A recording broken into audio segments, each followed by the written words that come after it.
महाराष्ट्राची उद्योग भरारी हा कार्यक्रम घेऊन आज सकाळपासून मी अख्ख्या महाराष्ट्रामध्ये जातो। आज नागपूरला देखील 2-2.5 लोक होते। ठीक आहे, काही लोकांना जमिनी मिळाल्या नसतील, काही तांत्रिक अडचणीमुळे मिळाल्या नसतील, पण त्या गडचिरोलीमध्ये नक्षलवादी जिल्ह्यामध्ये आज 75,000 कोटीची इन्व्हेस्टमेंट फक्त महायुतीच करू शकते हे आम्ही सगळ्यांनी मिळून दाखवून दिलेलं आहे।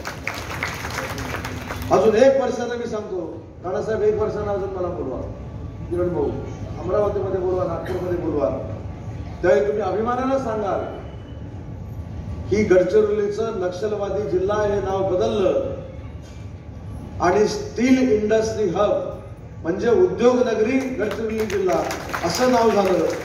हे ऐकण्याचं भाग्य तुम्हाला आणि मला 1 वर्षानंतर नक्की मिळणार आहे आणि हे पुराव्यानिशी मला सिद्ध करायचं होतं।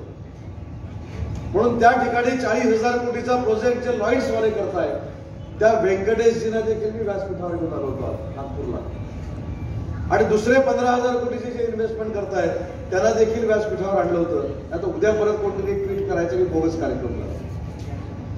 मला असं वाटतं की हा जो फेक नरेटिव्ह आहे त्याला आपण बळी पडता कामा नये। मगाशी एका मुलाला मी 50 लाखाचं कर्ज दिलं। 50 लाखाचं कर्ज दिल्यानंतर मी त्याला विचारलं की याच्यातून तू काय करणार आहेस? त्यानं मला सांगितलं की जे विदर्भाला सगळ्यात आवश्यक कूलर आहे ते बनवण्याचं माझ्या वडिलांचं स्वप्न होतं, ते पूर्ण करू शकले नाही।